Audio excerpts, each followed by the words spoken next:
Yes.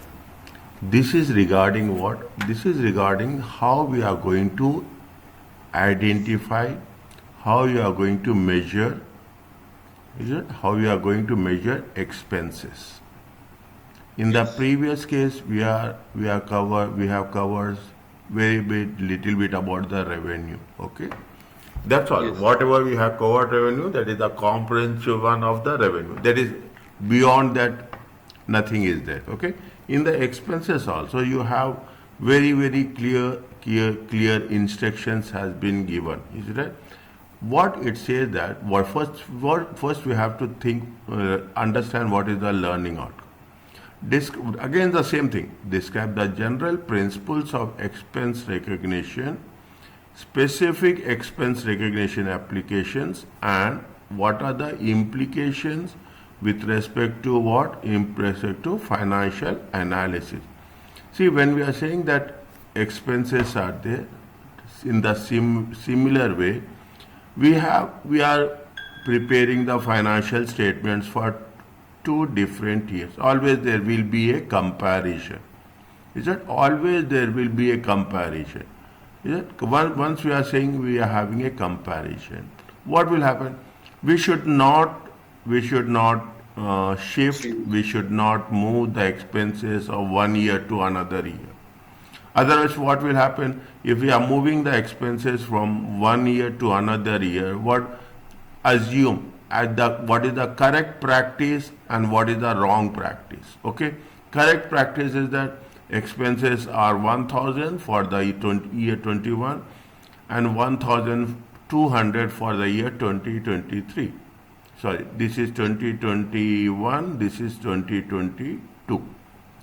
Now, what if we have to do like this? Automatically, it will have impact on what? It will have impact on profits. Not only it will have impact on profit. Profits have so many implications. Is that profits will affect your earning per share. Profit will affect your different ratios when we start analyzing the financial statements. Is that when you start analyzing the financial statements, definitely what we will come to a conclusion. We come to a conclusion that yes, it will have repercussions. It will have impact on with reference to profits. Now, if make it a point, you are doing something which is incorrect. I will not use the word wrong. If you are using something incorrect in terms of we are not taking 1,000 expenses of 2021, but what we'll do, we will add these two things, 1,000 plus 1,000. In the year 2022, we'll make expenses of how much? 2,200. What will happen here? The profits will increase as a matter of fact. Is it right? What will happen here? The profits will show a increase of how much? 1,000, and in the year 2022 it will 1,200 profits are decreasing, fine, but additional impact will be how much? Additional impact will be 1,000. These 1,000 expenses these 1,000 expenses related to what? Related to 2021. It will have a cascading effect. Are you understanding my Yes. point? Yes. It will have a cascading effect. It will have a ripple effect as a matter of fact. Is that it's not only, we are not only talking about the gross profit, we are talking about the operating profit, we are talking about the net profit, we are talking about the profit after tax. Just imagine, it's not one thing, it will have a ripple effect, it will be. That is the reason when what the rule has been very clearly specified. See, as a accountant, as a finance account manager, we have to make sure that these are the basic and simple things which in the long run it will make the things very complicated. Expenses are subtracted from the revenue to calculate what? Net income. This is first point. Divide the things. That's very important. It's automatic. See, automatically the understanding level will be very, very easy. Expenses are subtracted from revenue to according to International Accounting Standard Board. Is it? What are the expenses? Expenses, what is the definition of expenses? That's very important. Is it? Expenses are decrease in what? Expenses are decrease in economic benefits.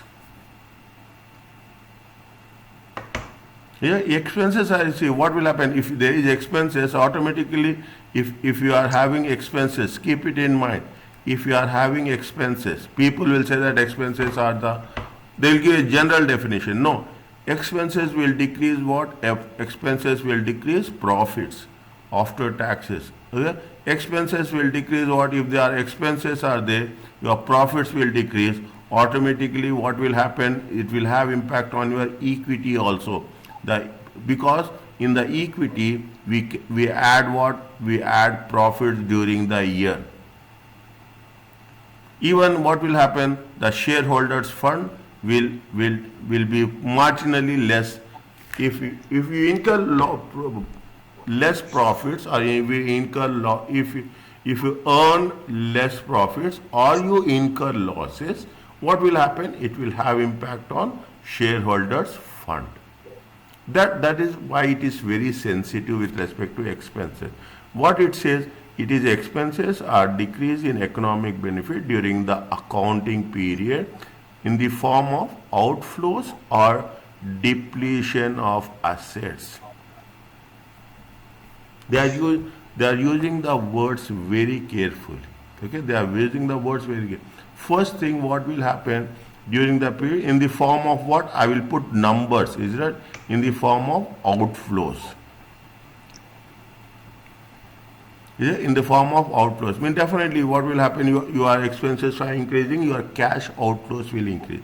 Depletion of assets, the value of the assets are decreasing. Is it? The value, definitely if your expenses are increasing, what will happen? Your cash will get affected. Is that? Very specifically, we should not talk anything about general. We have to be very specific which item is getting affected. Your cash will get affected as a matter of fact. Is that? Depletion of assets in terms of what? In terms of cash. Or incurrence of liability that results in decrease in equity. Just now I told you. Just now I told you. Is that? What will happen? It will get impact on equity. Is that? And other than those relating to distribution to equity participants.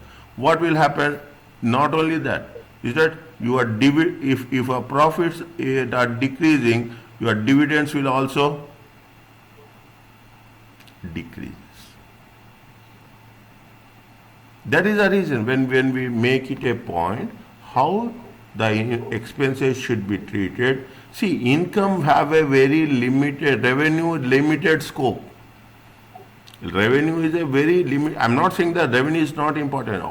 Both are nothing. Everything is have the same understanding. But how we have to differentiate, distinguish between an income and expenses, and how the expenses will play a very crucial role in the financial statement. Okay. Now this is the point 1. Okay. I can say para 1. What the para 2 says, see why I am talking about para 1, para 2, if in future if you want to refer, it will be easy. Okay. In the financials, if the financial statement prepared on cash basis, which is very rare, neither revenue nor expense would be an issue. You are paying your financial basis on the cash basis. It will never happen. It will never happen as such. Either see why it will not happen? Because see, it is unavoidable. Credit will be there either credit is involved in purchases or credit is involved in sales.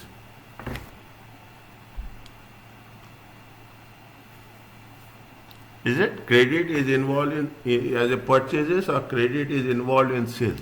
But the firm would simply recognize cash received as a revenue, as cash payments as a expenses. Even the local stores, I am telling you very clearly, even the local stores which are there in the neighborhood, they cannot work on this basis. Fine. We are not talking about the things.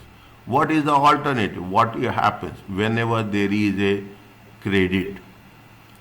Whenever it says very specifically under the accrual method of accounting, when has been accrued, that's very simple.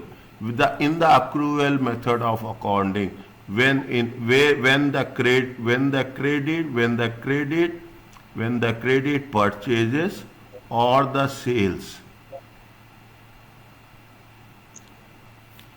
expense is on the matching principle. These are the basic principles, is nothing but the basic things on which it has been built up. Okay, when we are doing the things, when it is going to be accrual concept, accrual principle, we have to matching the revenue with the expenses in the period it has been incurred. Yes. That's why, see, the concept of depreciation is also the same thing. The depreciation is we are matching the income with the revenue.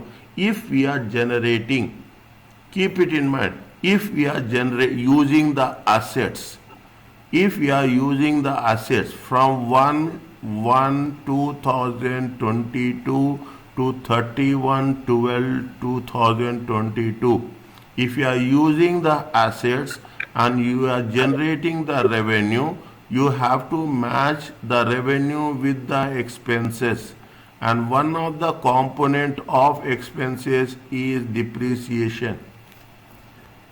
How much we are using the asset to generate the revenue, proportionately we have to deduct depreciation. That is the basic principle of the matching, whereby expenses to generate revenue, see the thing, are recognized in the same period as the revenue.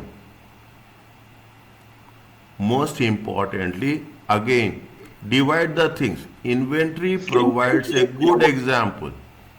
That inventory means what happened? You are purchasing inventory and you are selling the inventory. Immediately inventory will be added up or inventory will be deducted. Inventory will be added. Assume inventory is purchased in the fourth quarter, last 3 months of the year, and sold during the first quarter of the following year. What is the, if you have, see, make it a point, okay? You are buying inventory in from October to December, and you are selling it from January to March. Yes. Is it right? It is a purchase and it is the sales. Is it a purchase? Using the matching principle, both the revenue and expenses are recognized in the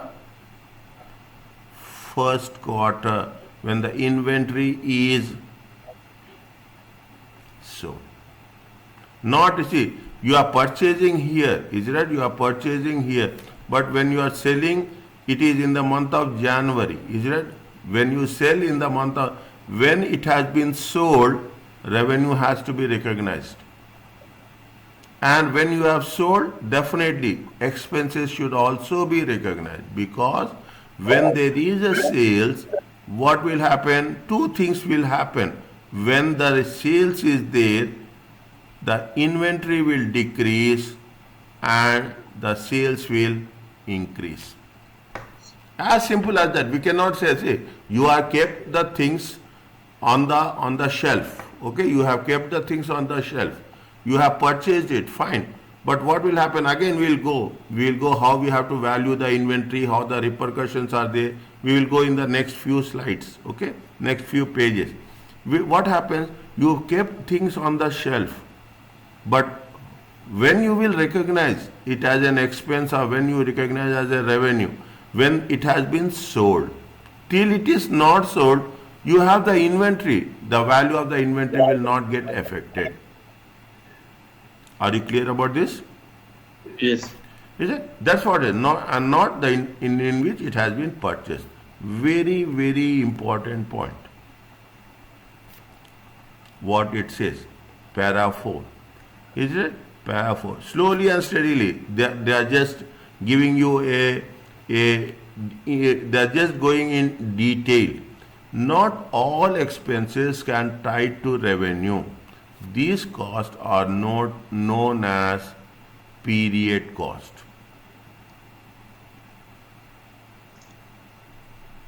What is the period cost? Examples. You have any idea? That occur every quarter, for example. What is the period cost? They say very clearly, such as administrative cost. Is it administrative cost in terms of salaries, in terms of rent? We are paying, it is for a period, is it right? Whether you do Yes. it or you don't do it, you have to pay the rent, you have to pay the salaries, is it right? You have to pay the salaries. Fine? That is the period cost. Period cost such as administrative cost or expense in the period it has been incurred. Okay, this is the first segment. This is the general introduction. Coming to the core concepts as such. Is it? Coming to the core. Now you are saying that how we have to think about. See why inventory is given that much importance. Please tell. Because it's used daily. Not is it used daily, every transaction. Is it? It is used in every transaction. And most importantly, it is the inventory that is having more investment. Without inventory, we cannot think about the generating the revenue. Is it? The more the inventory, the more the revenue. Got my point? Yes. The more the inventory, the more the revenue. The more you are spending on inventory, definitely you are expanding your business. Yeah, inventory constitutes almost, in general terms, inventory constitutes almost 80 to 85% of the cost.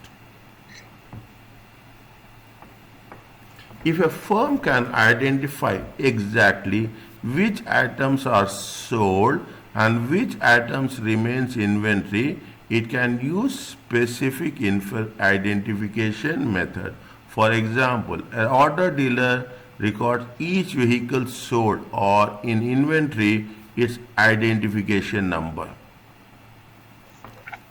See, every other product will have a item code. Is that you are identifying? You are identifying which products are fast moving, which products are slow moving, which products are critical, which products are highly priced. Is that you will Yes. say? Is that you make a classification? Is it right? You will make a classification. In classification, which products are fast moving, which products are highly priced. Is that? Which projects are very, very sensitive? Is that which projects are always in demand? Is that which you will make a classification. See the thing, you are doing the business, you do the business with all that framework you will understand. Isn't it? Next, what you are doing, a auto dealer records each vehicle sold in the inventory. There are two methods of inventory in terms of cost. Is that the valuation? Fine. You will see when you are doing the things how you value the inventory. Inventory valued on the basis of first in, first out. Inventory is valued based on the last in, first out.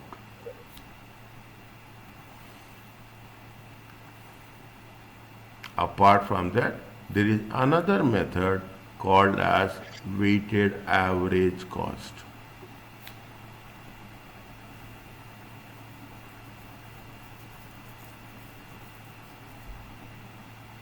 We have any questions are there on this? No, it's clear. No, we have any calculations are there on this? Yeah, I do. I do. You have done calculations? Yes. LIFO, FIFO? LIFO, FIFO, and the weighted average. Any doubts are there in that?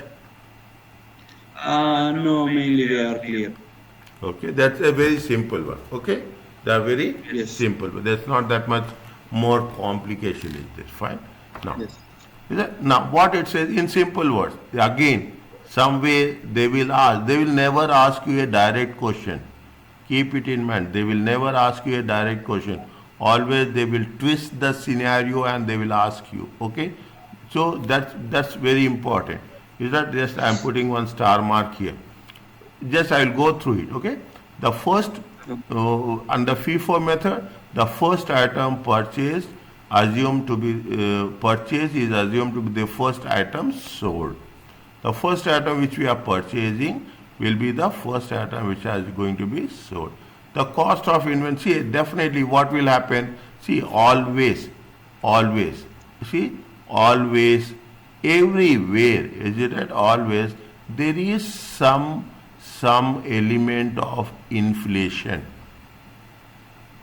Is it? What inflation Yes. is that? The prices are increasing. You will not find a single product where the prices will decrease. Everywhere in every part of the world, always the prices are increasing because of various different things. That we are not economics. We are not talking about the economics as such here. Is it? Now what happens? They will be the first item which has been purchased. We have to sold the means we have to follow what?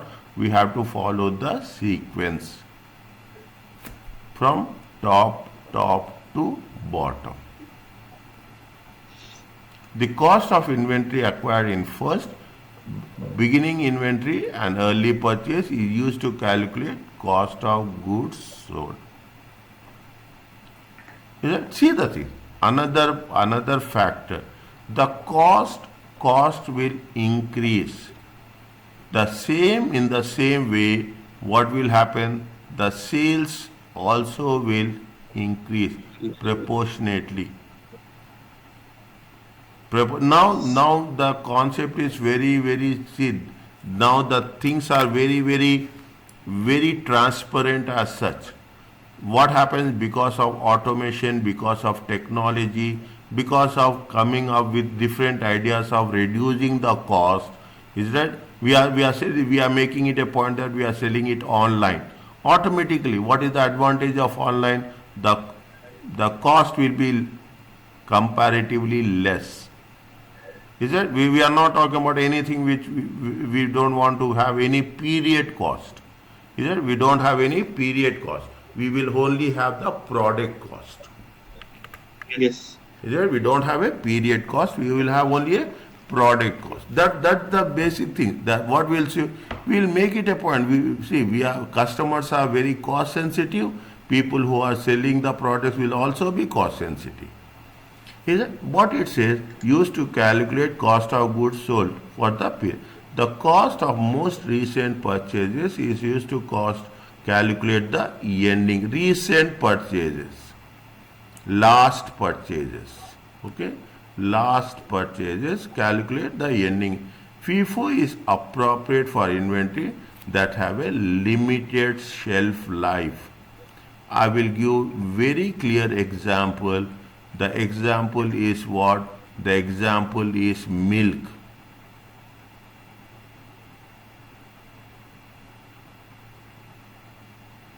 It will have a very short life of 5 days. First in, first out. Governor, first in, first out. You see the things. You see this practically. Is that you see this practically?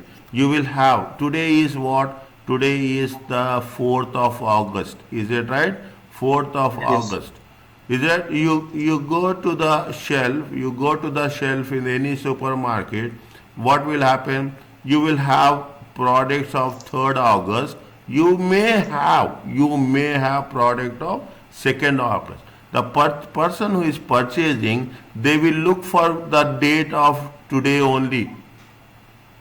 Yes. Is that they will look for, see, this what I am saying is that this is nothing different. What we have to relate to the our own example, we will understand the subject.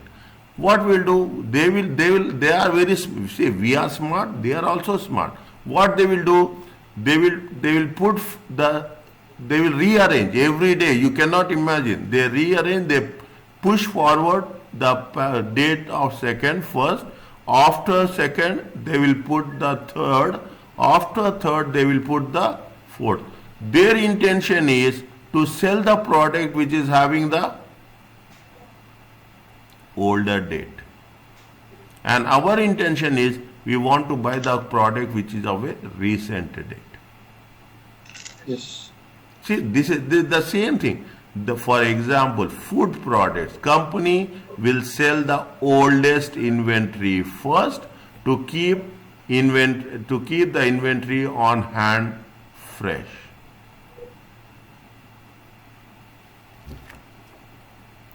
Is that to keep the inventory hand? Means the way of understanding, that is why we have to be more logical rather than theoretical. Yes. Logical, we have to know how the things are moving. According that, we have to take into consideration. Are you clear about this? What is the last in, first out? Is the last item purchased. Is the last item purchased to be the first item sold. The cost of inventory of recently purchased is assigned to the cost of goods sold. The cost, the same thing. I'm just going little bit quicker. Okay. The cost of Okay. beginning inventory and earlier purchase are assigned to the inventory. LIFO is appropriate for inventory that does not deteriorate.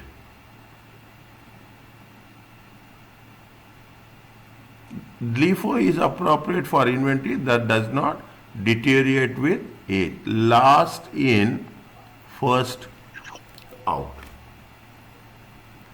Means if you have, see, means they will not have no, I cannot say no expiry date. I will not say like that. But expiry date will be long enough. Yes.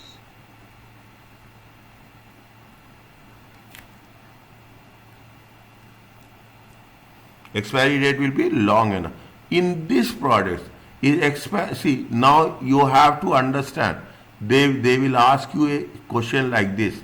If the product expiry date is short enough, which method we will use?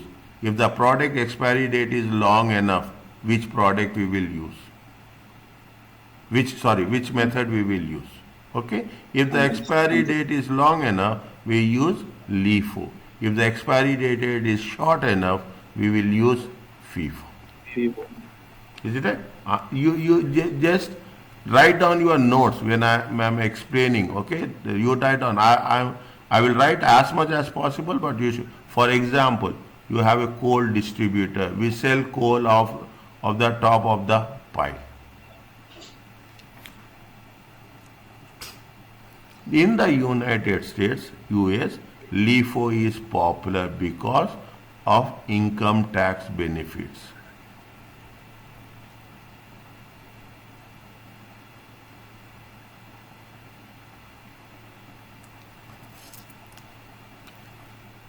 very, very important. Fine, very, very important. See the things. What it says, why it is people prefer that, is it right? Because definitely we are concerned about tax benefits.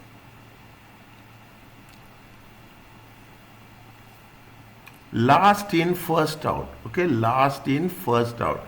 Last in, we what we have understood, we understood that the prices will increase. Is it? The prices is increasing, the cost will also increases. Okay, the cost will also increases. LIFO results in higher cost of goods sold. Higher cost of goods sold results in lower taxable income and lower taxes. Is that you will have the sales? I'm putting it here. Is that we have the sales? Is it right? We have the sales Yes. of 10,000. Cost is there. Is it right? Cost, we are calculating cost with respect to LIFO. Cost is there with respect to, assume that it is going to be 6,500. I am putting total cost. Okay, total cost. How much is the profits? Profits will be 3,500. In term, you are paying 10% taxes. It comes to how much? 350. Now, if the prices are increasing, okay, sales will be how much? Sales will be 10,000 only. Is it? Cost will be how much? Assume cost is 7,250 because of prices are increasing. Profit will be how much? Profit will be 2,750. How much you are paying tax? You pay tax of 275.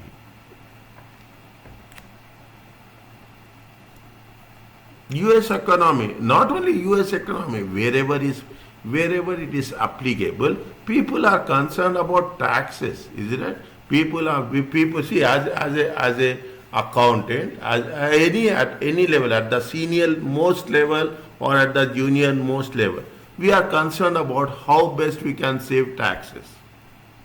Yes. We are not going to avoid the taxes. We are not thinking about avoiding taxes, but we are always thinking about in the legal framework, within the legal framework, how best we are going to save the taxes.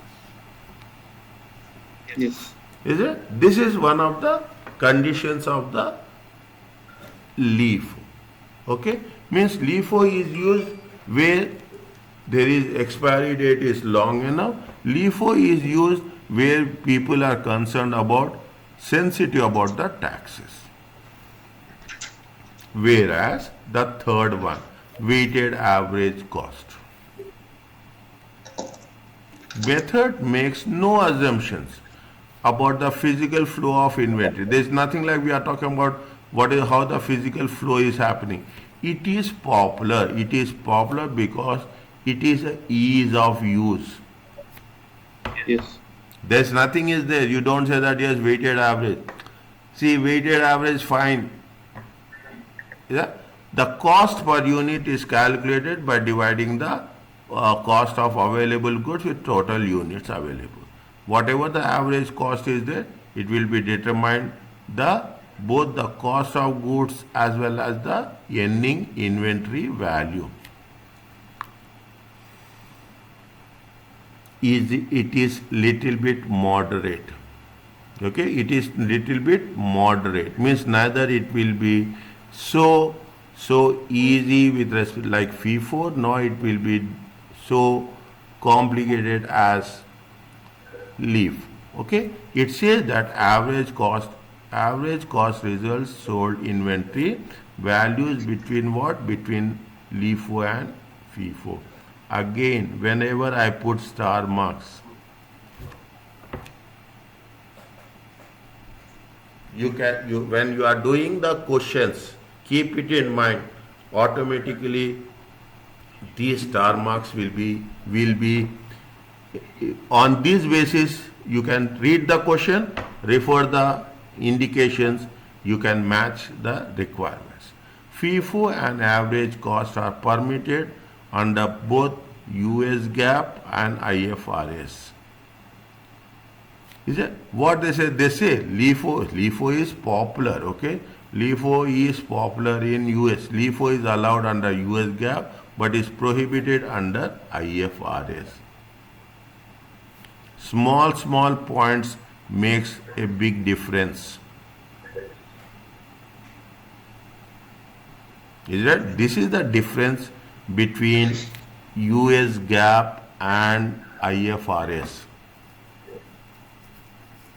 Is that US GAAP and IFRS? This is the basic difference. They will ask us. You read the questions, there you will get an idea. Yes, what are the requirements? How they will ask the questions. Tomorrow morning, we will do little bit of questions. Oh, sure. Okay, little bit of question. We'll start tomorrow morning. Okay, that's where we will not delay it. Now we say is that they are talking about it. They give you a summary. Okay, this is only a summary of the things. Once we start doing the questions, whenever we will have doubts. Keep it in mind. We are not going to say that. The moment there is any clarification. I'm not saying doubts. There is any clarification. Immediately we'll come back and refer what we have studied and how it is going to have its results. Sure. Yeah, we will illustrate how to calculate inventory using each of these methods. Have you done this? Yes or no? Questions regarding these. Yes. Yes, I have done. You have done LIFO, FIFO and weight average cost? Yes. Calculations? Calculations, yes. Good. I just need to do a quick review of them, and I'll get them. I'll understand them. No problem. If you have any, I don't think so. I don't think so. At this stage, you need my assistance. But if you find anything difficulty, let me know how it is going to be done. But it is very straightforward calculations. It is. Is it right? It is very straightforward calculation. Now, have you done depreciation calculations? I have done, but the straight line depreciation is easy. The accelerated depreciation, I need if we can go through it real quick. No problem. No problem. That's what I'm saying. Accelerated depreciation. Fine. And the double declining method as well. Okay? Fine. Sure.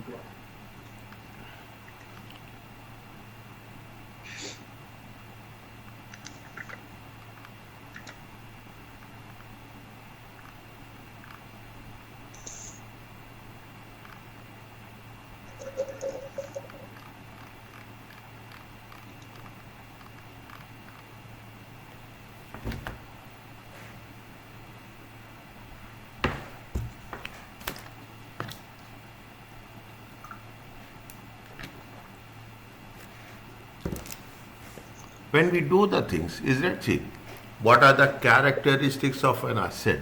Is it right? First you understand what are the characteristics of an asset. Is it? Yes.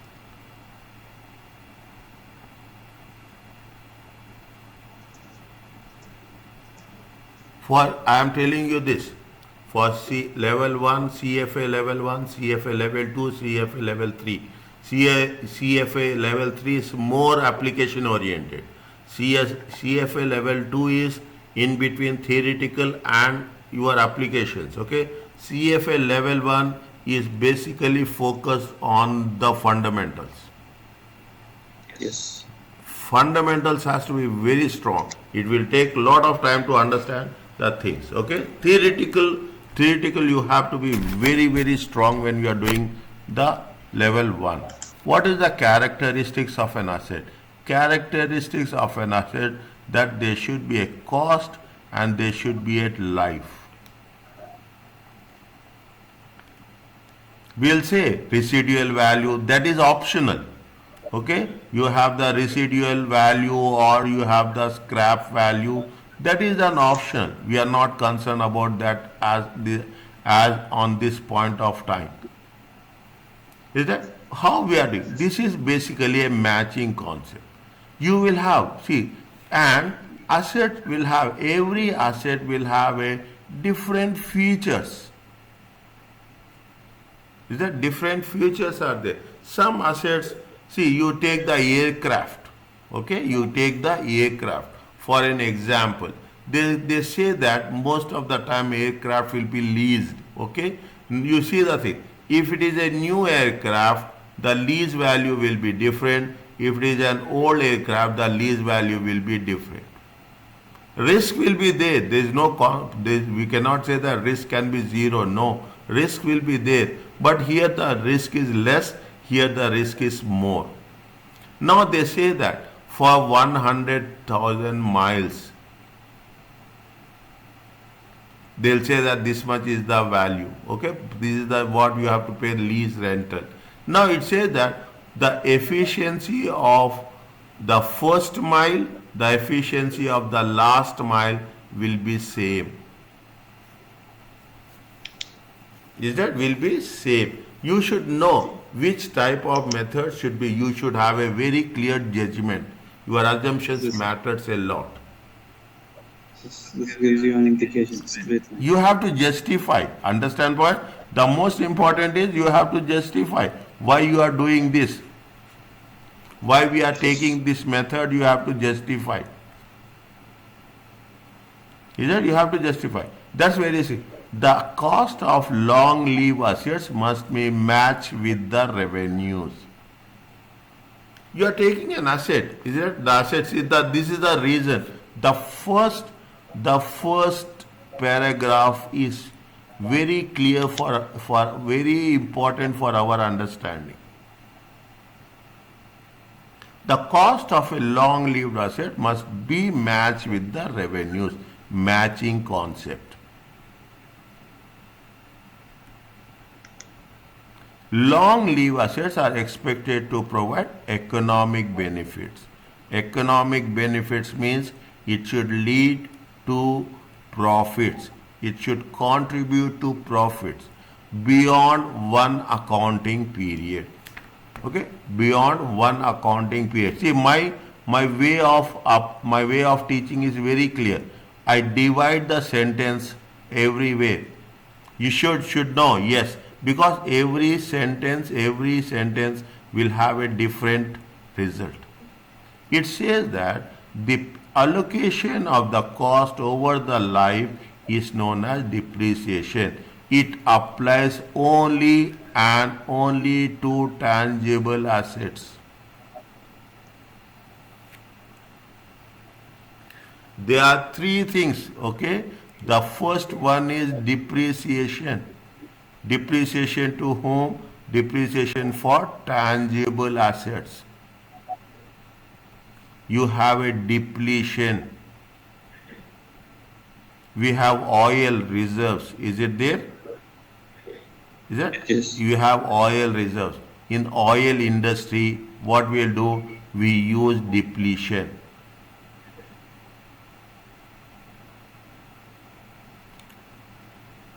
Is it oil well will be there? See, understand the thing. Oil well be there. You extract oil from the oil well, the value of the oil well will decrease. Yes. The value of the oil well will decrease. In those cases, natural resources depletion. And in intangible assets. What are the intangible assets? Goodwill, for example. Goodwill is there, brand is there, is it right?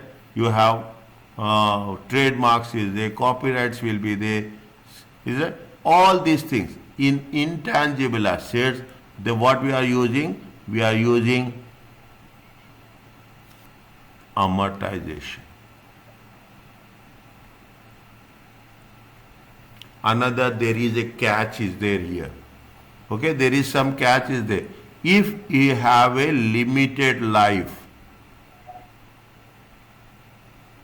if we have a limited life of any intangible asset, we use amortization. If we have a unlimited life, infinite life, tangible, intangible assets, what we'll do? We will use the word impairment.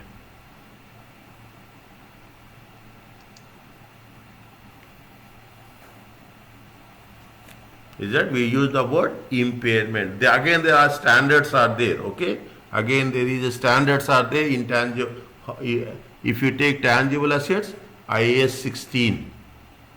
Is that if you take tangible assets, it is IAS 16 is there. Is it right? If it is there, you are taking intangible assets, it is IAS 38 is there. They will not ask you this, but whatever we are studying, it is taken from there. Fine. Now, what it says means you have three things. What I have very clear thing. I have added fourth one. Okay. I have added fourth one. What are the three things? There is a depreciation is there. There is a depletion is there. There is a amortization is there. Understood. Yes, tell me. This part is understood. Okay. Yeah. Fine. Most firms, now you see the thing, most firms use straight line method. See, people are also go for a easy approach, okay? People try to go for a easy approach. They will not want to wish to make any complication. The straight line method recognize equal amount of depreciation for each period. Most of the assets generate benefits in the early years of their economic life and fewer benefits in the later life.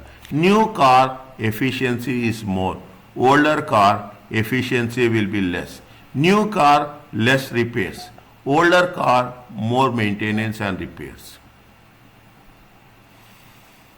Is it? Newer car, rent a car, new car value will be more. Older car price will be less. You can match the examples, you match your understanding in any other way as possible, the result will be the same. In this case, what happens is the thing. In some cases, what is the difference between this? If you take the straight line method, it recognizes equal amount of depreciation each year. Is that? Put the graph like this. Put the graph like this. You are talking in terms of what? You are talking on one side you are talking in terms of cost. The second line we are talking about the depreciation. Is that? The depreciation will be same in straight line method. It is in the first year, second year, third year, fourth year, fifth year. Is it right? What is the formula of straight line method depreciation? Cost minus residual divided by life. I am putting it for your understanding. Is it right? Assume cost is 10,000. Is it? The Yes. residual value is 2,000. The useful life is 4 years. 8,000 divided by 4. Every year how much? 2,000 per annum depreciation. Straight. First year also 2,000. Second year also 2,000. Everywhere it is 2,000 for all the 4 years. Yes. Fine. There is no issue out there. Take the same example. Okay. Take the same example as such. Is it? Take the same example as such. Is it? How much is there? I am writing here. I am putting the content. How much is the cost? Cost is 10,000. How much is the scrap residual value? What they have mentioned? They say it is a residual value RV. I am writing in short. Is it clear for you? If I write like Clear, this, clear. it's okay? That's fine. Is it? Yes. Now, residual value. When we say it is accelerated, is it right? Is that decline? We say it is accelerated, or we say it is a declining balance method. Okay. First, to understand the rule. Okay. speed up the recognition of depreciation expense in a systematic way. There is nothing like systematic means defined way. Okay, in very defined way to recognize more depreciation in the early years of the asset life and less depreciation in the later years. Total life of the depreciation expenses will be same. The total depreciation expense over the life of the asset will be same as it would be straight line method. Is it? Now, okay, where I will write, I will take somewhere here. Okay, I will put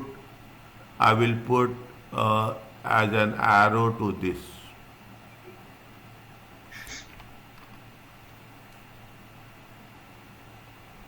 Is it okay if you write? I will not keep you in any confused state of mind. Okay, I will. That Okay, clear, yeah. everywhere if I am writing, I will write it in a box where it is starting and where it is ending.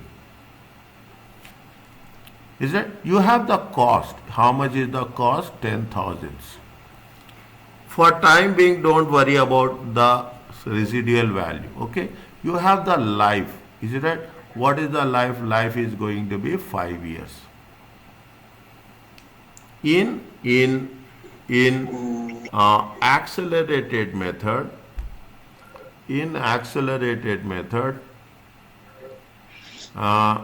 they will have to mention the rate. Okay, what they have mentioned, speed up the depreciation in a systematic way. Is it right? In a systematic way to recognize more depreciation. They say that the rate of depreciation, it is a systematic way. They say it is rate of depreciation is how much? 20%. Okay, for 5 years. Now, you say the thing. What it says, it is accelerated. Is it right? Accelerate. First, see the condition. Speed up. What it says, these are the things. Speed up the depreciation expense in the systematic way to recognize more depreciation in the early years of life and less depreciation in the later years. Total depreciation expense over the life of the asset will be same as it would be straight line. What is the most important thing here? If you want to understand, the most important thing is the depreciation expense. Is right? The depreciation expense in the early years of asset life, it will be more and less in the later years of the life. This is the Yes. tagline. This is the catching line, significant line. Is that this is the one which you have to understand. Yes, it is more in the beginning, and when you relate to the calculation, we have to get the same thing. Now it is a accelerated. Is it right? When it is an accelerated, see the thing. You have the year. Is it? You have the depreciation. Is it right? In between we have calculation on the value which has been there at the beginning of the period. What is the year 1? Year 0, I will put like this. Beginning. How much is the value? Value is how much? 10,000. Year 1. Is it? You have to calculate depreciation on 10,000. Is it right? 10,000 Yes. at the rate of 10%. At the rate of 20%, it comes to how much? 2000. 2,000. Is it? It comes to how much? 2,000. Next, what we have to do?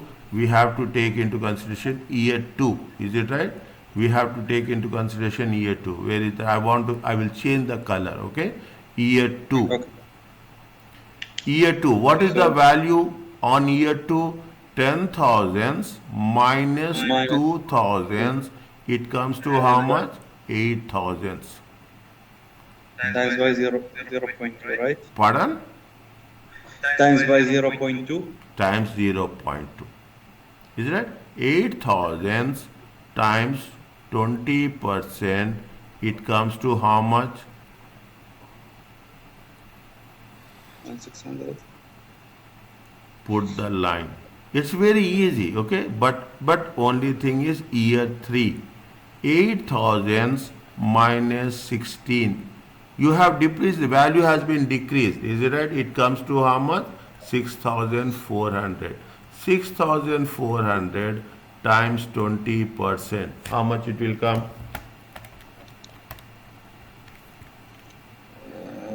1,280. 1,000. 1,280.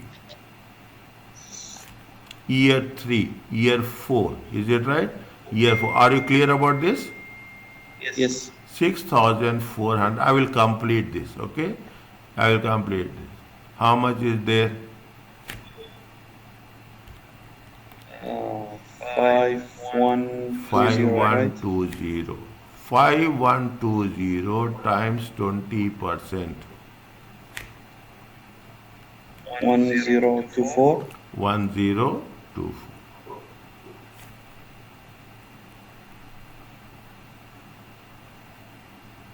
Year 5. 5,120, 1,024. 4,096 times 20%. 4,096 times 20%. It comes to 819.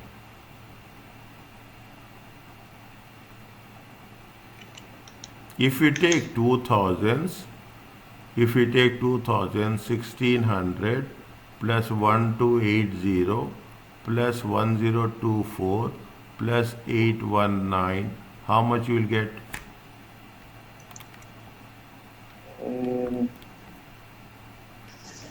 One second. 2,000.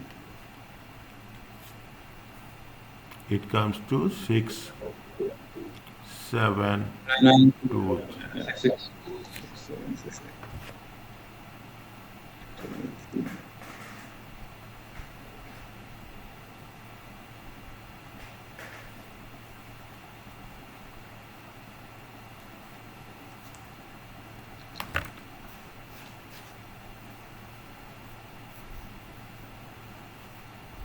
6,724. Yes. Okay. So, Yeah, tell me. yeah, for the accelerated depreciation, you are so what's the formula?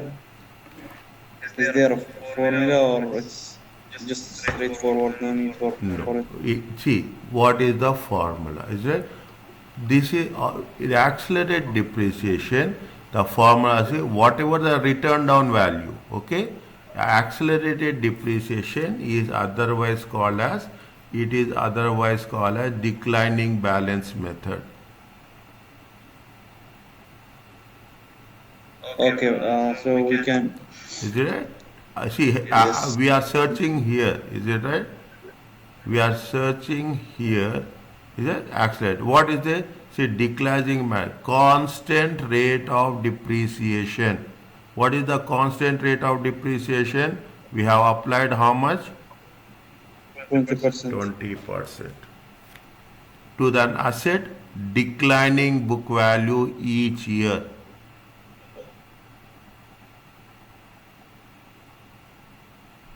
Is it right? Declining book value is each.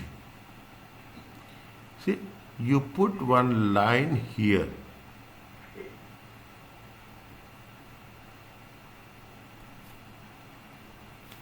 Okay?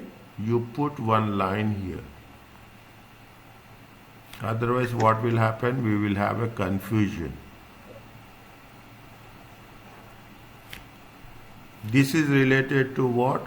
This is related to, this is related to, this is related to, this is related to straight line method, this is related to accelerated or double declining method, and this is double declining method. Okay, this is the first one, this is the second one, and this is the third one.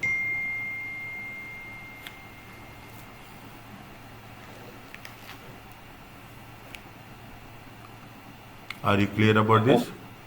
So we can do the same question we just did using the double declining method formula. Yes, exactly. We can use the same inputs for all. Is it right? Same inputs for all. Okay, same inputs for all. Okay. Now, are you clear about double declining method? Whatever the Yes. whatever the, see, this is called as return down value. First here is the cost. Is it right? This is called as return down value. Yes. You should have given me more time, dear. This is the issue. People will come in the late. I tell to everyone, every student that you should come, you should give me time. Hopefully for the next exam, inshallah.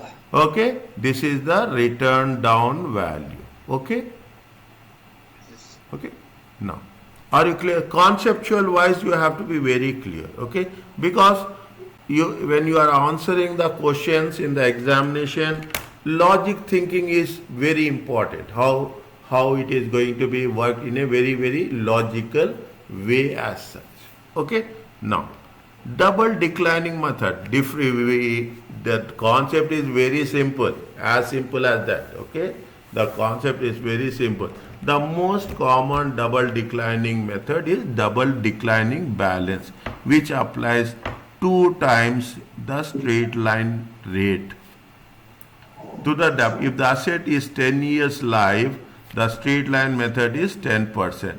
The double declining method is how much?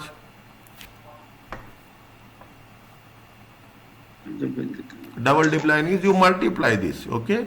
You multiply this by 2, is it right? If the straight line method is 10%, the double declining method is going to be 20%.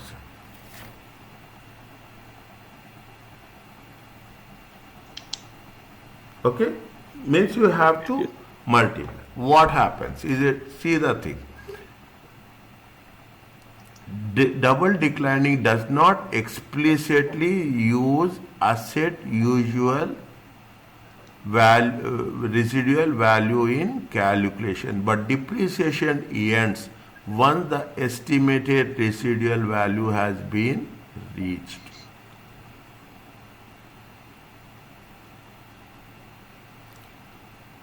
In the previous case, it happens. In the previous case, it happens. In the previous case, we don't have a residual value. Is it right? In the previous case, we don't have the. If the asset is expected to have no residual value, the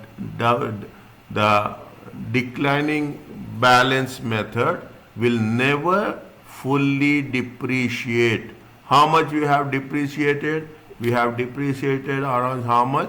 6723. Is it? How much is the depreciation amount? 6723. This is the depreciation amount. Actually, what happens? We have to reduce the. We have to. What it says, the rule. It has been said. It has been clear. Where it has been mentioned.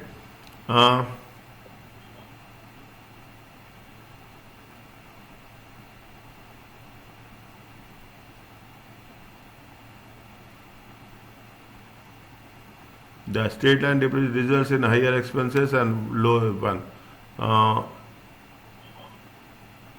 Yeah. Total depreciation expense, see the things. Total depreciation expense over the life of the asset will be same as it will be straight line method of depreciation. But in actual practice, it is not that. Is it right? It will never get fully depreciated. What happened? The Yes. total depreciation is 6723. The total cost is 10,000. There is a gap. Okay? There is a gap. Is that this gap? Maybe we can say it is a form of a residual value. Yes. Is it? There are some limitations will be there.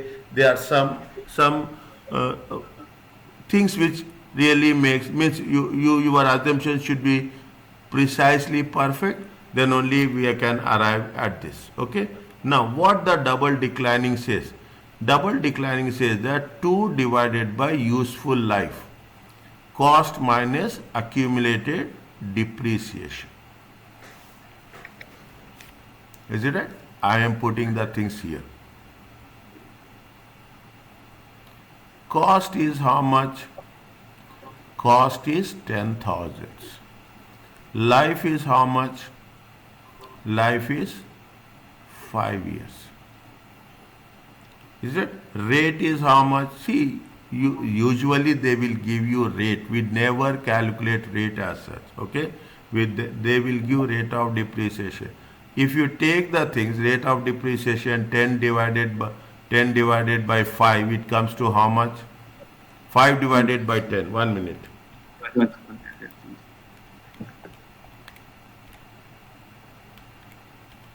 50% left. Is it right? 10 divided by Five. 10 divided by 5, it comes to how much?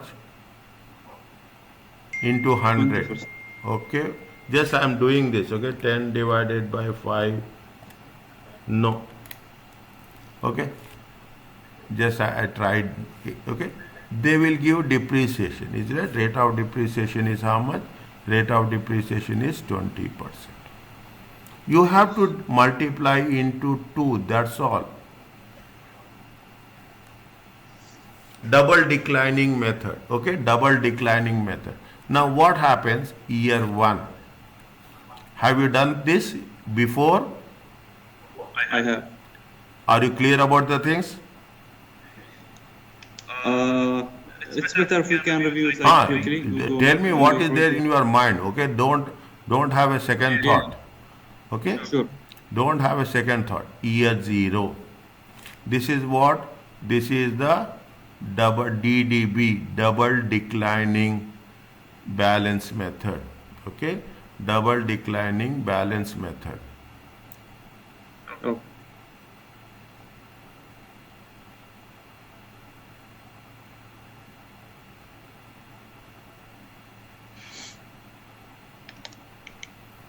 Year 0, 10,000. Is it right? Year 1. How much is there? 10,000 times 20%. It comes to how much? 2000. 2,000 times 2. It comes to 4,000. there are various ways of doing this. Okay. There are various ways of doing this. Is that year 2? How much is there? 10,000 minus 4,000. It comes to how much? 6,000. Is it right? 6,000 times 20%. It comes to 1,200. 1,200 time into 2 times. It comes to how much? 200. Are you clear about this? Yes, this is clear.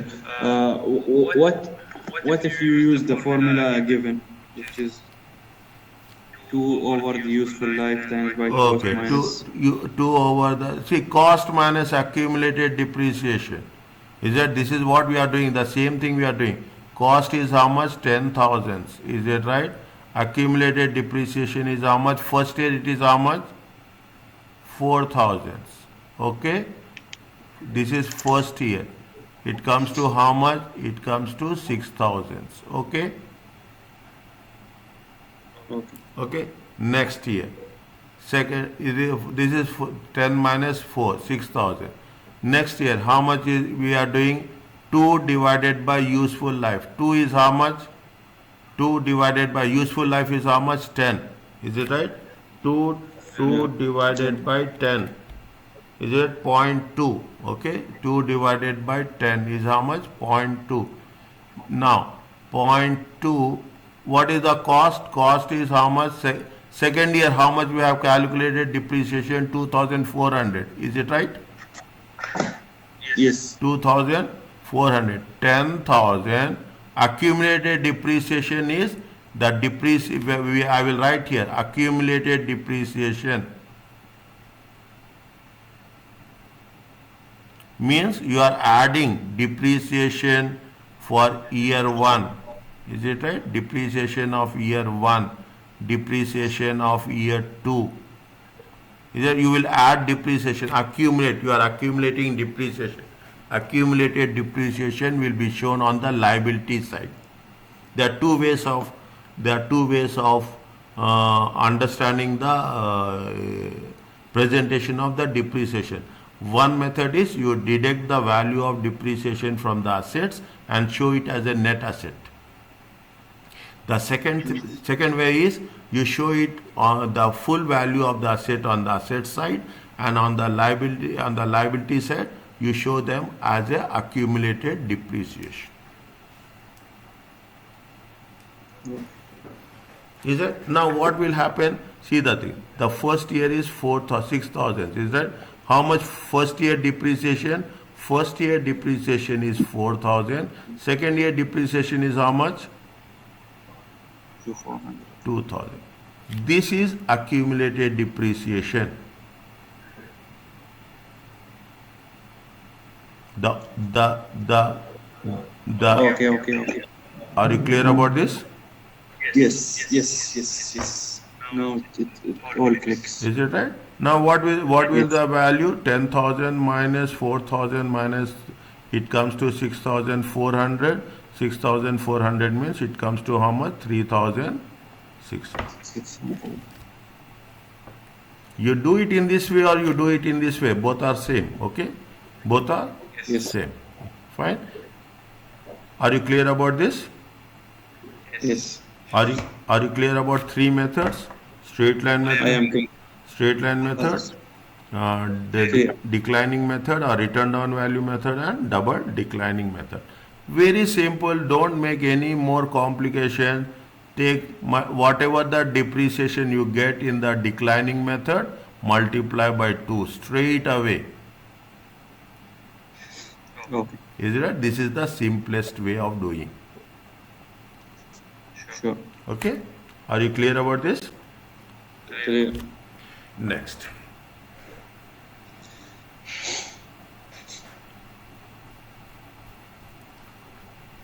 Amortization. See that there is a rule.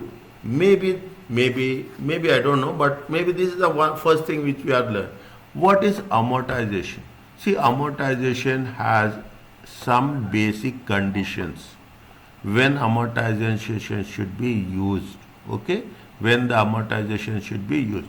Amortization is a cost allocated to whom? Intangible assets. Any intangible, such as franchise agreement. Is that you are talking about franchise agreement? You are taking an agreement. Definitely, it should have useful life. Intangible asset should have useful life. If it has useful life, then only amortization will be considered. Amortization expenses should match the proportion of the assets' economic benefits used during the period. Again, the same thing is amortization is economic benefit. You have taken a franchise. Is it? McDonald's franchise is there. Any franchise. Is it? We have taken a franchise. When you have taken the franchise, is it right? What will happen? You are going to pay some amount. That amount, you will say that this franchise is for 5 years. You are paying very clearly. Don't have any 10. You are paying $10,000 for 5 years. Is it? Then what will happen? Whatever the revenue you will generate, from this revenue, you will every month, every year, you are deducting how much? 2000. Yes. This process is called amortization. It is, don't think that it is similar to depreciation. No, it applies only in which type of assets? It applies only in case of intangible assets, and they should have a useful life. Amortization expenses should match with the economic. Most firms use the straight line method to calculate annual amortizing expense for financial reporting. Straight line amortization is calculated exactly like what? Straight line depreciation. Concept is same, but wordings are different. Okay. If you go at the advanced level, you will have some, that's a different issue. Okay, but at this stage, it is indefinite life with a intangible assets with indefinite life. What is the indefinite life? It is goodwill. Will not be amortized. Is it right? I told you in the beginning, it will be a impairment.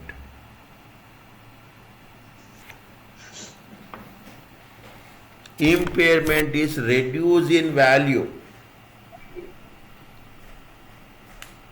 In all the cases, it is reduced in value only. Okay, in all the cases, it is reduced in value, but the treatment is different. Yes. But the treatment is different. This is another point where it can be tested.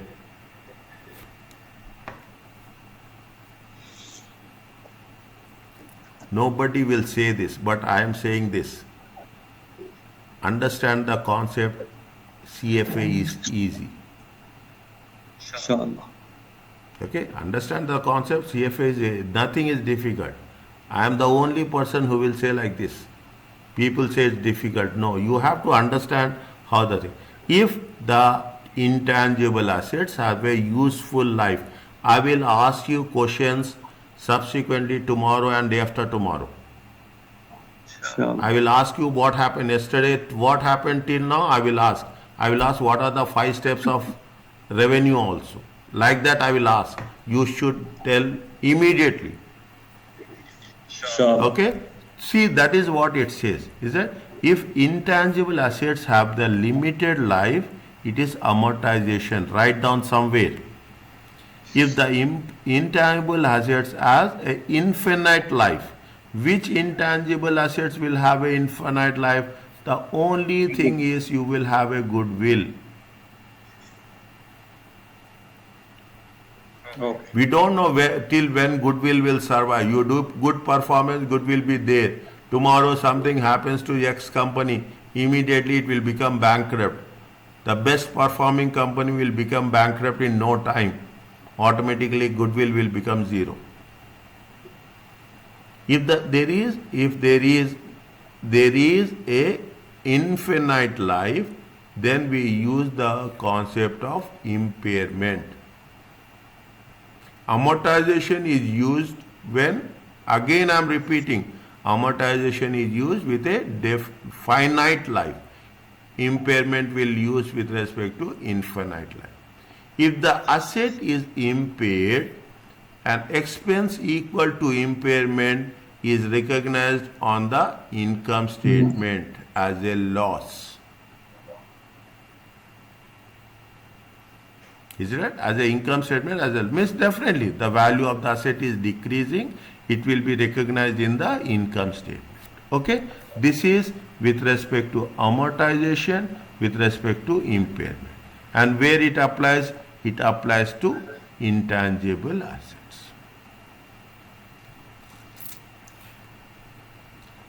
Are you clear about this?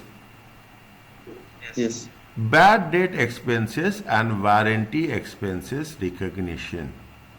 Nowadays, nobody will give guarantee. Previously it was there, but now what it is warranty. It is a warranty. And what happens? Bad debt expense. From where you get bad debt expenses? You get bad debt expenses whenever you will have a credit sales. Credit sales will lead to receivables. Receivables will lead to cash. There is no guarantee. You are taking a loan. Bank is giving loan. Bank will never say that everybody will return the loan. There will be some percentage of losses will be there, the unrecovered amount. Every way there is a credit concept is there. Of course, there will be a backup. There will be so many attachments will be there, but there will be some bad debts, irrecoverable amount, and there is a warranty. How we have to recognize? Is it right? If the firm sell goods on credit, provides a warranty. What is the concept of warranty? Please tell. So exchange within, or not exchange, no. That the item will not go, if the item doesn't function well, you will replace it or fix it. If the item is not working, there is some specific conditions are there. Okay, there are some specific conditions are there that if the item is not, if this specific, if something damaged internally, they will take the responsibility. Something is damaged externally, they will not take that one. They will not take the responsibility. If something is, see, they will see the seal. There are conditions. If there is seal is broken, warranty is not applicable. They will say if it is, they will say that 100,000 kilometers. 100,000 kilometers, warranty will be there. If you are crossing that, warranty will not be applicable. Extended warranty, international warranty. These are all the things. People will go for warranty. Is that you are buying some electronic gadget, you will go. Nothing is there. See, some products will not, I'm not taking the name of the product, but some products are touchwood. A touchwood.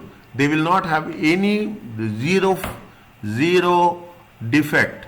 Is it right? But even people are there.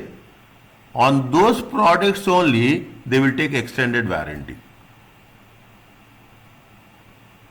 Clear. Fine, that's fine. That's a different case.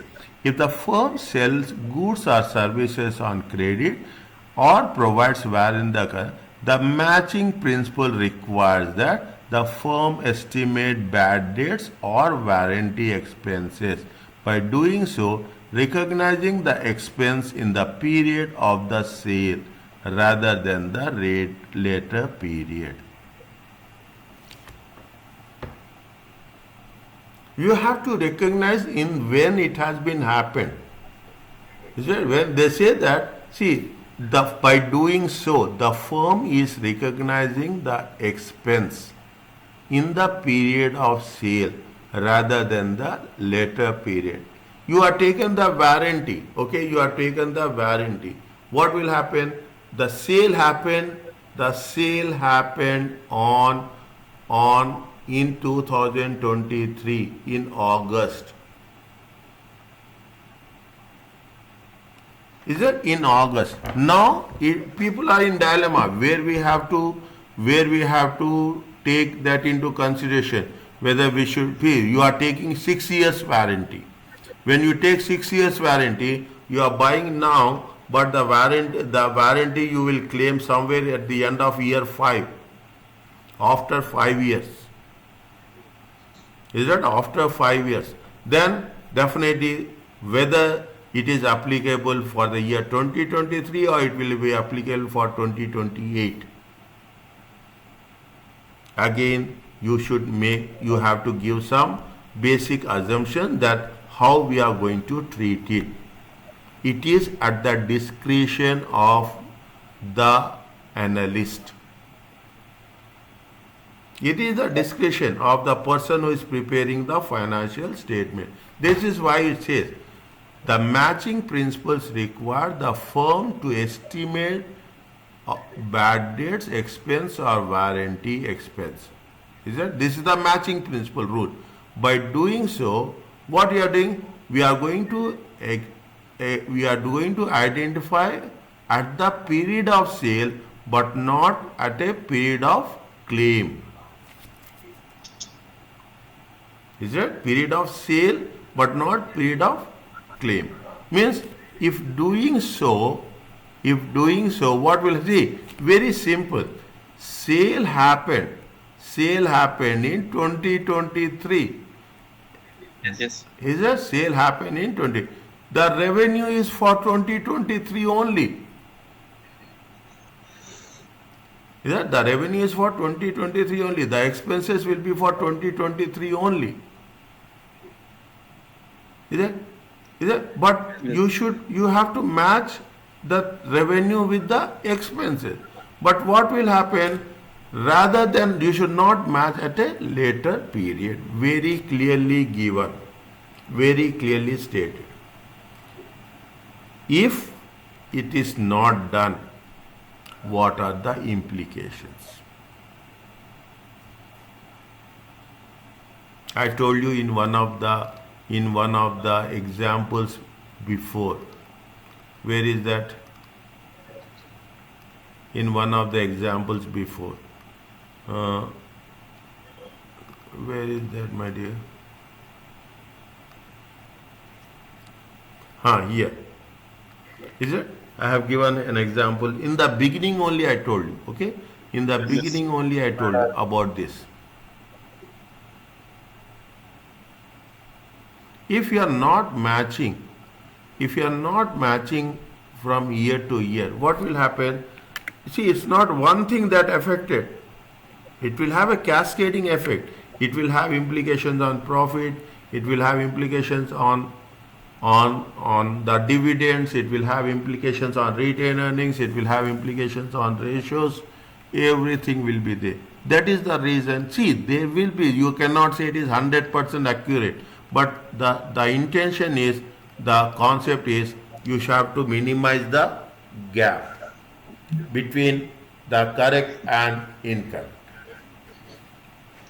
What are the implications? This we are doing here now. This we are doing here now. Keep it in mind. When we are doing financial analysis, we have to support our arguments based on these concepts.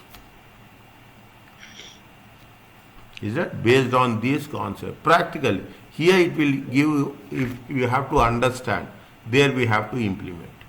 When we are making, you like revenue, expenses requires a number of estimates.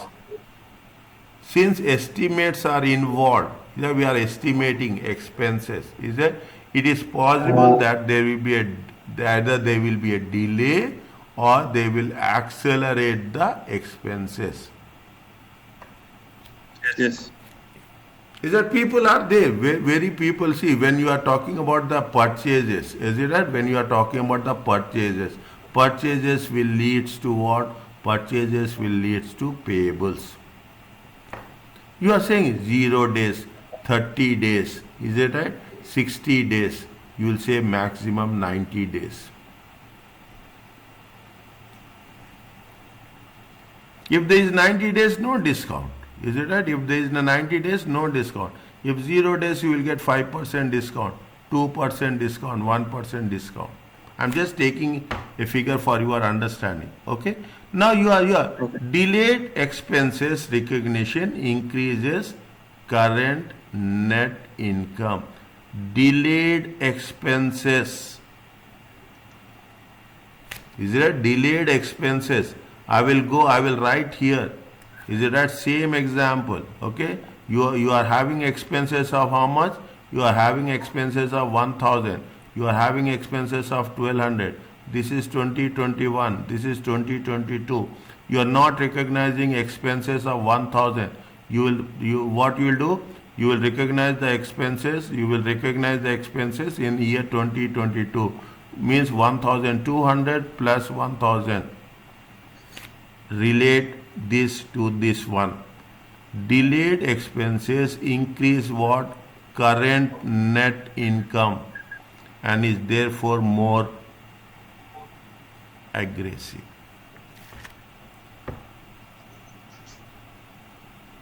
Accounting says, is there something which is not part of the things, but it is implied. Accounting said that you have to be more prudent. Accounting said that you should be more conservative. Accounting will never say, and life will also never say that you have to be aggressive. Forget about accounting. Is it right? Yes. You should not be, see, you should be very balanced. Thinking is there, and professional life, there should be more balanced. I'm not saying whether it is personal life or it is professional life, you have to think twice. You cannot be aggressive. And why you should not be aggressive with respect to accounting? It is not your money. We are accountable to whom? We are accountable to shareholders. Now you are learning the real subject. You are accountable to shareholders. When you are accountable to shareholders, you have to be very, very professionally balanced.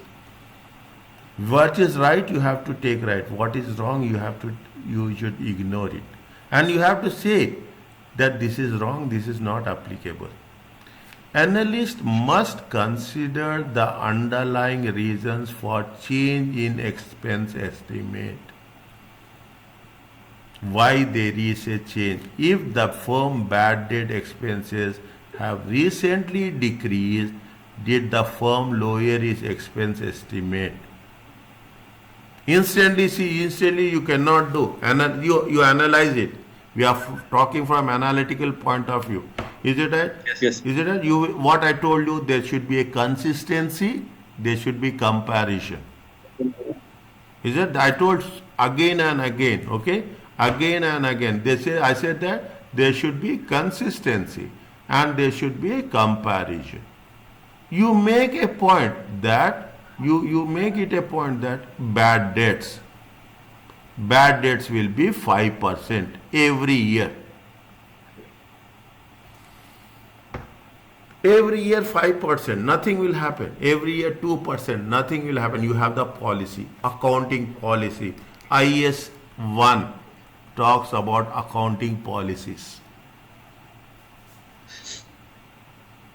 Is that accounting? This is where it says. Is that whether it is US, whether it is non-US, whether it is globally, people are talking about the same thing in one way or other. In one way or other, they are talking the same thing. They should be considered. Now you are talking about 5%. Instantly, what you are doing 2020, 2021, you will follow 5%. Immediately in the year 2022, you will say that no, I will not follow 5%, I will make it 7%. Even 2% is not a small one. 2% makes a increase of 2% makes a big difference. Is that what happens immediately? The analyst must consider the underlying reasons for a change in expense. You have to give the reasons. Consider what are the reasons for a change in estimate. If the firm bad debt expenses are recently decreased, did the firm lower its estimates because of its collection, if collection experience improved?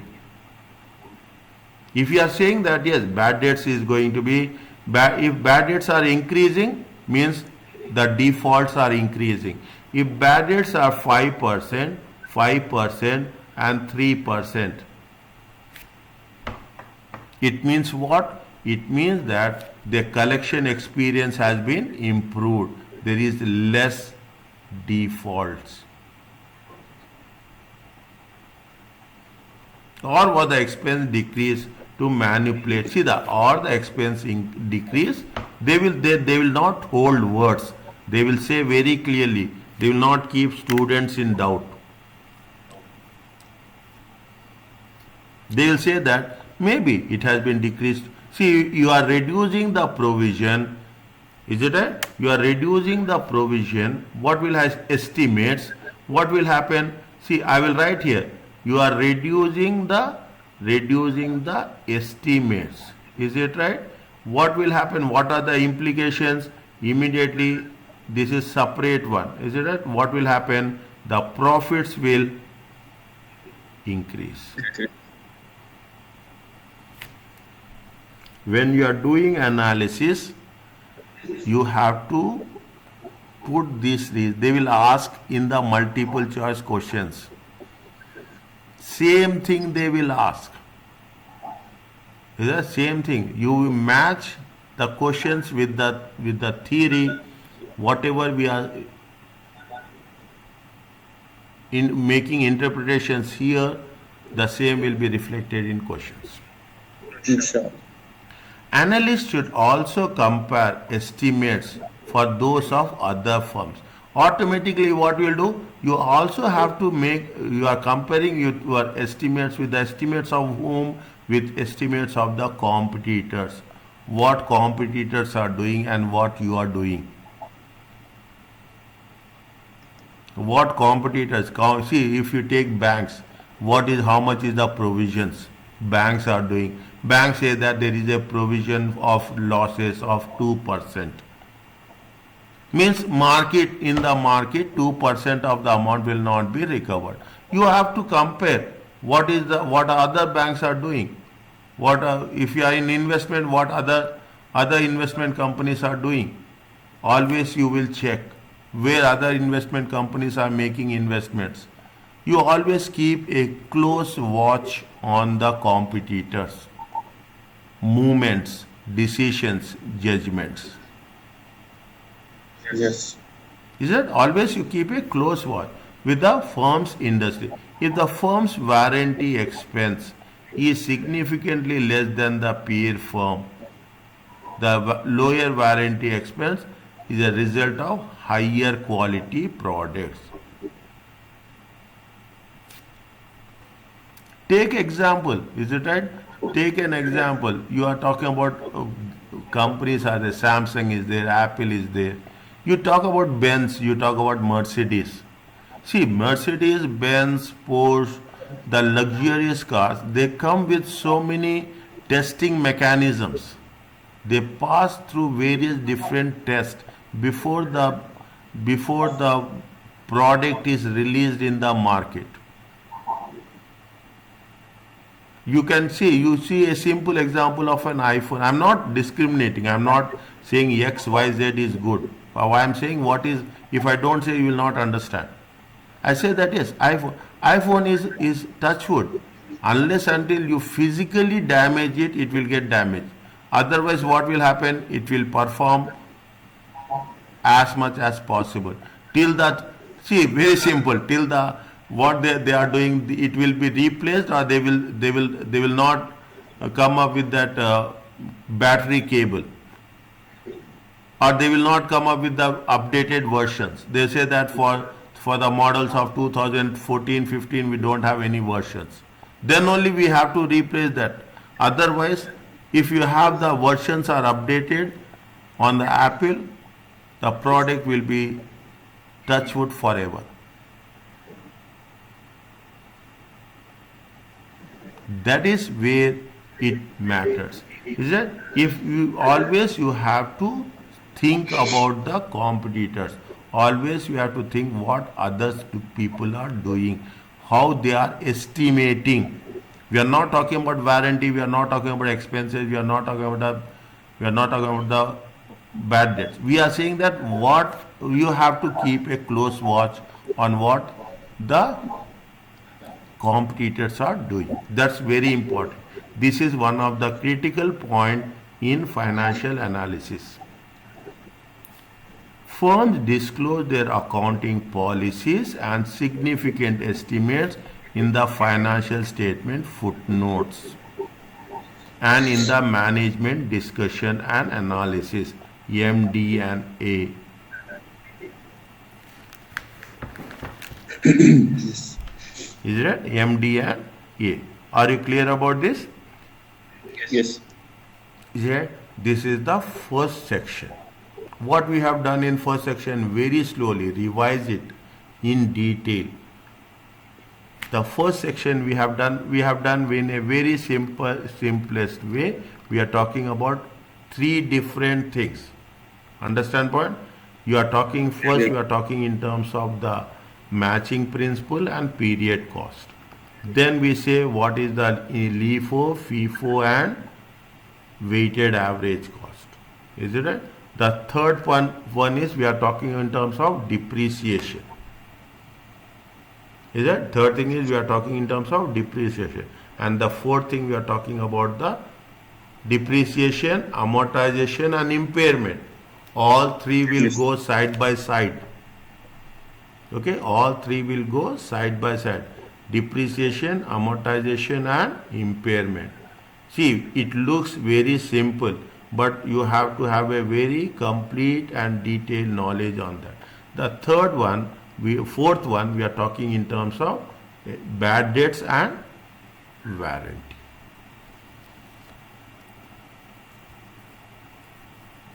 Is it clear to you?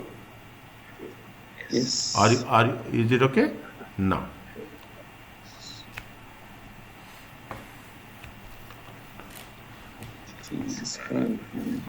Fine.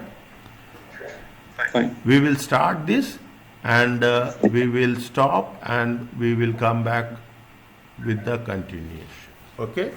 Now, Okay. what it says, the learning outcome 18.E. Describe the financial reporting treatment and analysis of non-recurring items. This is one of the most demanding topics, including what? Including discontinued operations, unusual or infrequent items, and changes in accounting policy. See, you can say that is straight line method, declining balance method, double declining balance method. Is it right? This is the policy, straight line method. You cannot say that first year I will do straight line method, next year I will do declining balance method, the third year I will do double declining method. It is not permissible. I am saying this. It is not ethical and it is not acceptable. More importantly, it is not ethical. Because the rule says, the principle says that you should have, I am writing again and again, you should have consistency, you should have comparison. It should be reliable, most important. I cannot mislead you 100%. You cannot mislead somebody else also. The other person will be more smarter than you. Always, if you think like that, you are intelligent. Understand? If you think like that, you are intelligent. Never think that other person will not be smarter. The other person will be more smarter than you. Clear. Is it? That's the worst. You cannot mislead it. Is it that? You cannot. And it is an open book.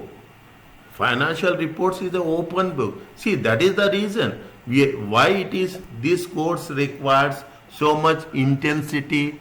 This course requires so much intensity. Is means you are just doing the business not on your money. You are doing the business on others' money. You have to be accountable. Whenever you come across with the financial treatment analysis of non-recurring items, most importantly, discontinued operations. I will just complete this to now, and in the evening I will start with here. Inshallah. Okay. Now, what the discontinued is the see very simple. Their rules are there. Is that what is discontinued operation? We are having very clear rule. That is the only thing. A discontinued is one that management decides to dispose of, but either has not yet done so or so disposed in the current year after the operation has generated income or losses. This is the first point. Okay, this is the first point.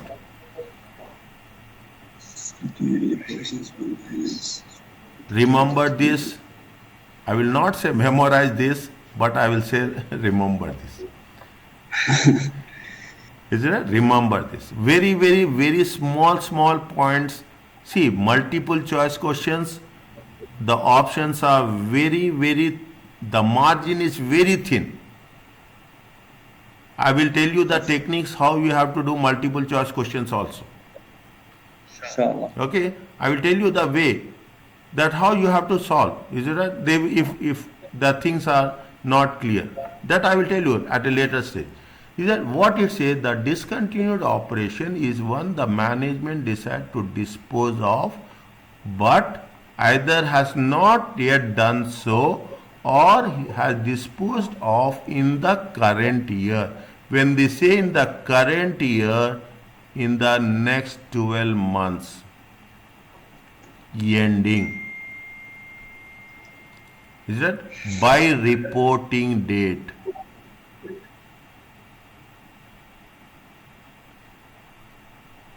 First thing, to be accounted for as a discontinued operation, the business in terms of assets, operation, investment must be physically and operationally distinct from the rest of the firm. You are discontinuing operation. Okay, you are discontinuing operation. You are discontinuing operation with respect to the service. You are saying that I am discontinuing the service for specific cars. You have to mention distinct. Is that distinct from rest of the firm? You are talking about you are saying that see the thing discontinued operation. I will give an example of iPhone. Very simple, which you can understand much better. They will say we are going to discontinue operations of iPhone 5s.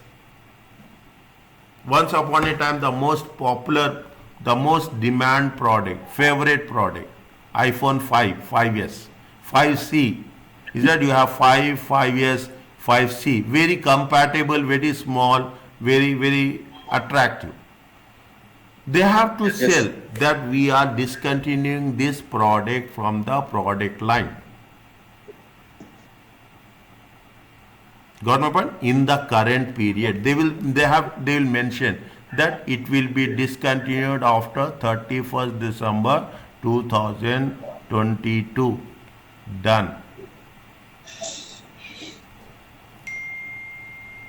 Isn't it? The date when, are you clear about this? Yes. The date when the company develops a plan for disposing an operation is identified as a measurement date.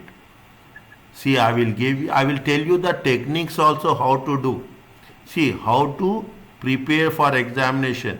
When you are preparing for the examination, two things are very important. Okay? One, they will give in italics.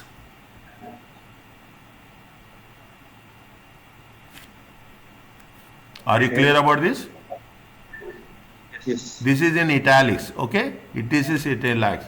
And something they will give in bold letters. Is it? Something they will give in bold letters. Bold letters is the major item, okay? Whereas italics is the sub classification. Wherever you find italics, keep it in mind. There is a possibility that they will ask you questions on that. Sure. The date when the company develops a plan for disposing of the operation to as a measurement date, and the time between the measurement period and the actual period, this is referred as what? Phase out period. Means you have developed a plan on 1/3/2023. You are going to say that I am going to dispose it of before 2023. This is going to be a measurement date. Phase out period and then the actual disposal. Yes, is it right? The plan for the develops a plan, and the time between this is the disposal date. Yes. And in between, this is going to be called as a phase out date. Is it? Just remember this, okay? Just remember this. Any income or loss, definitely during that process there will be. You cannot say that there will be some contribution of any income or loss from operation is reported separately in the income statement, net of tax, after income from continued operation. See, when you are talking in terms of a income statement, profit and loss account, is it right? Income, they will mention all the things. They say that income from operations. Is that they will mention income from operation. Subsequently, they will say that income from discontinued operations.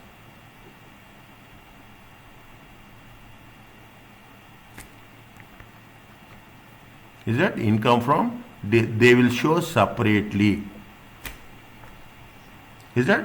They say that that's what it says. Separately, they will discontinued operations reported separately in the income statement. Net of tax after income from any past income presented must be restated separately. You have to keep that division separate only. You should not mix it up. You have to. Why? We have to be very transparent. We have to very straight. Separating income or loss from the discontinued operations.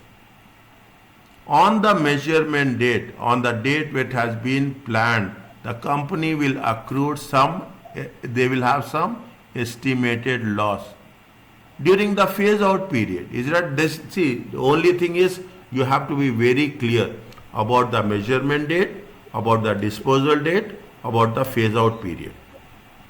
Any loss during the phase out period and any estimated loss on the sale of business. Means on the measurement date the company will accrue. We are estimating this is the loss. This is the loss during the phase out period. And any estimated loss on the sale of business, we are estimating only. An expected gain on disposal cannot be reported until the sale is completed. We can estimate the loss, but we cannot estimate the gain. This is the difference that has been to be differentiated. Is that you can estimate the loss on the sale of business. any estimated gain on the disposal cannot be reported. Very, very important point. Analytical implication. The analysis is straightforward. It will make discontinued operations do not affect net income from continue. Means discontinued operations will not have any. See, we should know whether it is discontinued operations, that it will be not a normal income. You have to understand why we want to separate it. Discontinued operation is mostly a loss-making unit. When it is a loss-making unit, is it right? Most of the time, it will be a loss-making unit. Okay, that explains the whole thing. That's why. Yes. Yes. Are you clear about this? Clear. Is that the actual event of discontinuing a business segment or selling assets may provide information about the future cash flows. I will start from here, okay? I will start from here because when you are doing the things, it is going to be I have to mention here what are the usual, unusual and frequent items. Sure. Are you clear about this? Clear, inshallah. Is it? Just go through it. What I did, okay?